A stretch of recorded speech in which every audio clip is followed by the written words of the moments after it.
For 4 months in 2024, global shipping watched roughly 12% of the world's trade reroute around an entire continent.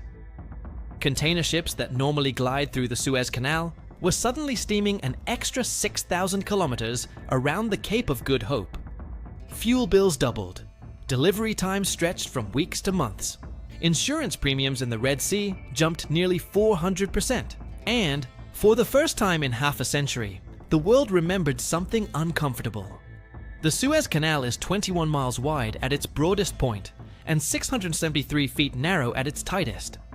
The entire global economy, every smartphone, every tank of gas, every bag of coffee, depends on a ditch that a single stuck ship or a single regional crisis can close overnight. So 4 nations decided to build an alternative, and they priced it at $100 billion. The response to that crisis has a name most people have never heard: the India-Middle East-Europe Economic Corridor, IMEC for short. Announced at the G20 summit in New Delhi in September 2023, it was signed by the United States, India, Saudi Arabia, the United Arab Emirates, the European Union, France, Germany, and Italy. On paper, it's a trade route. In reality, it's something far stranger. IMEC isn't a single canal or railway. It's a stitched-together network of ports, rail lines, undersea cables, hydrogen pipelines, and data corridors spanning 3 continents. Some of it already exists. Most of it doesn't. Initial project estimates came in around $20 billion for the core infrastructure. But factor in the port expansions in Mumbai and Piraeus, the rail modernization across Saudi Arabia, the digital backbone, the green hydrogen linkages, and the supporting industrial zones. And independent analysts at institutions like the Atlantic Council and Chatham House have priced the full ecosystem at over $100 billion. Possibly much more. It is, by any measure, one of the most ambitious infrastructure projects ever conceived. And almost none of it is built yet. On a map, the route looks almost too simple to be worth $100 billion. A container leaves the port of Mundra, or Jawaharlal Nehru, in western India. It crosses the Arabian Sea to the UAE, landing at Jebel Ali, the largest artificial port in the world. From there, it leaves the water entirely. The container is lifted onto a freight train and travels northwest across Saudi Arabia, through Jordan, arriving at the Israeli port of Haifa.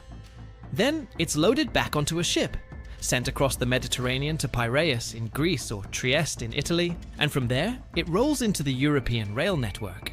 Total distance: roughly 4,800 kilometers. Total projected transit time: 10 days. Compare that to the current Suez route, which takes 14 to 16 days in good conditions and up to 40 days when the Red Sea becomes dangerous. That's a 40% reduction in transit time. For a single container ship carrying 20,000 boxes, that savings translates to millions of dollars per voyage. Multiply by thousands of voyages per year. Now you understand why this project has the attention of every major economy on Earth. The ships are the easy part. The hard part is what happens in the middle, where the cargo leaves the water and has to cross 2,400 kilometers of desert on rails that, in many places, simply don't exist yet. Saudi Arabia is currently building the Land Bridge, a $7 billion railway, connecting the Persian Gulf port of Dammam to the Red Sea port of Jeddah. Engineers are cutting through terrain where summer surface temperatures routinely exceed 70 degrees Celsius.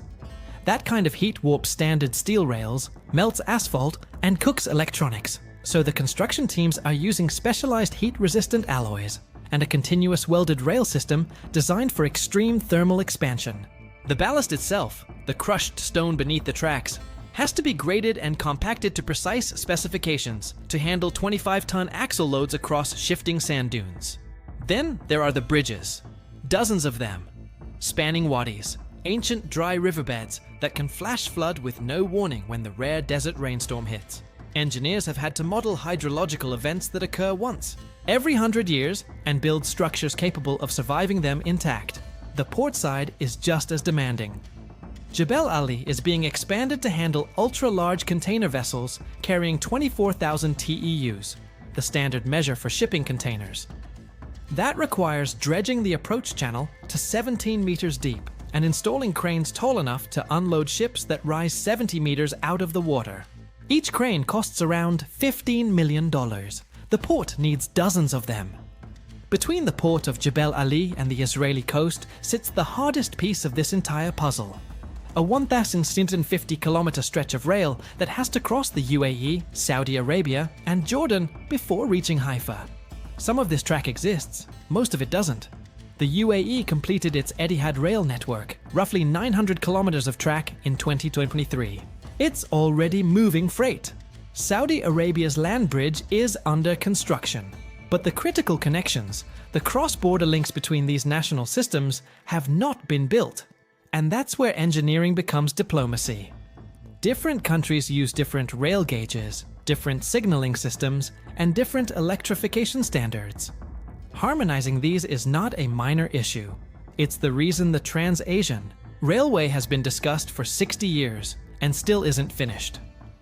For IMEC to function, a container crossing from Saudi Arabia into Jordan cannot be unloaded, transferred, and reloaded at the border.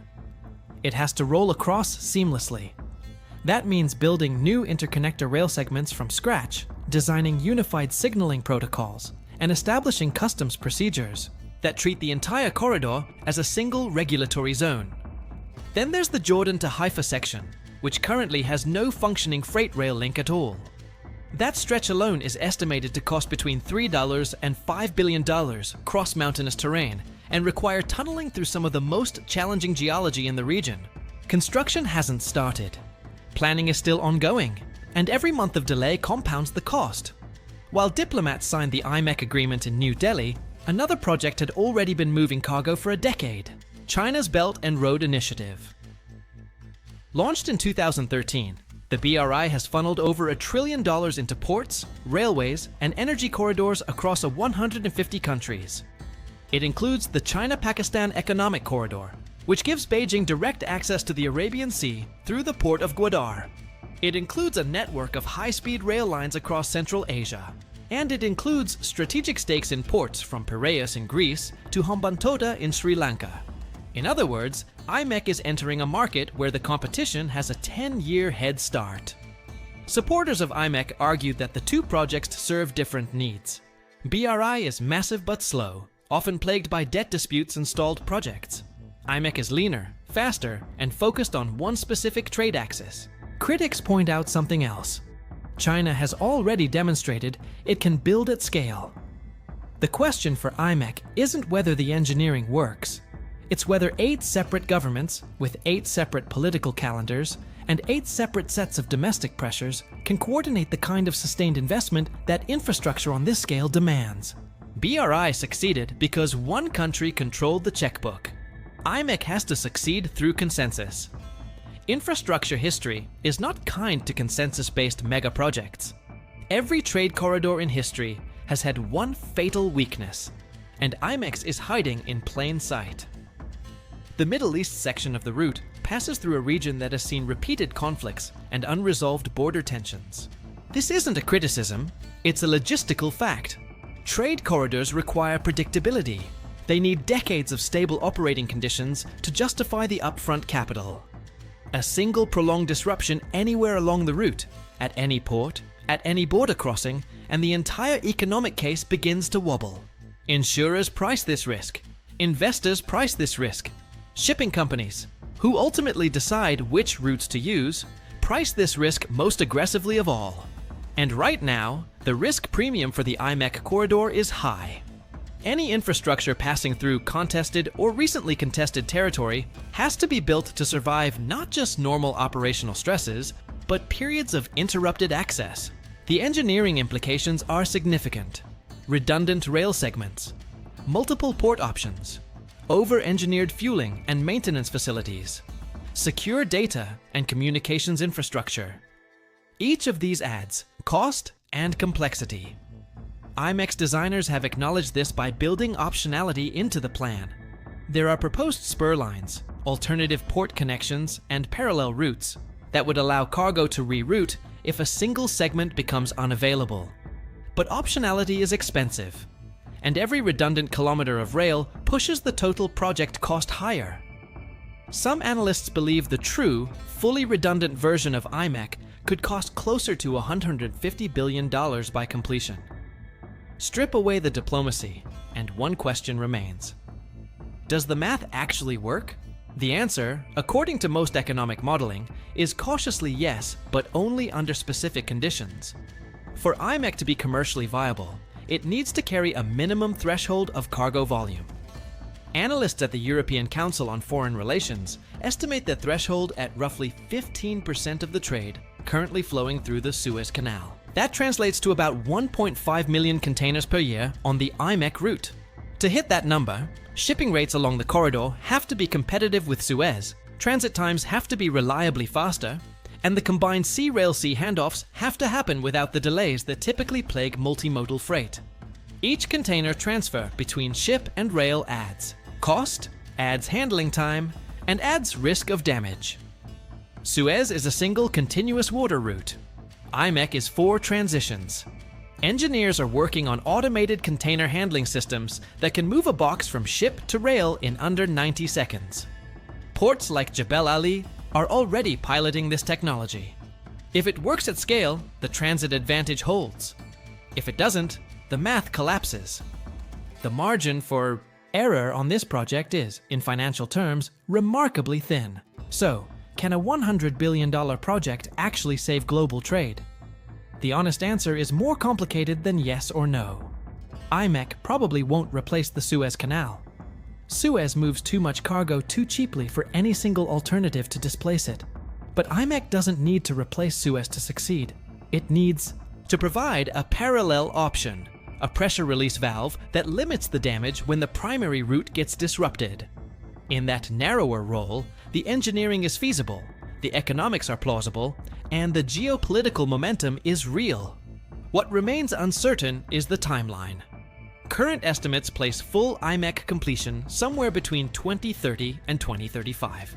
Given the history of megaprojects crossing multiple sovereign borders, 2040 is probably more realistic, which means the real test of IMEC isn't whether it saves global trade in the next crisis. It's whether the coalition building it can hold together long enough to finish what they started. If you want to keep following how this corridor actually gets built, piece by piece, and which other infrastructure megaprojects could reshape the global economy in the next decade, subscribe and stick around. In 10 years, we'll know whether IMEC was the most important trade project of the century, or the most expensive lesson in why collaboration at this scale is so rare.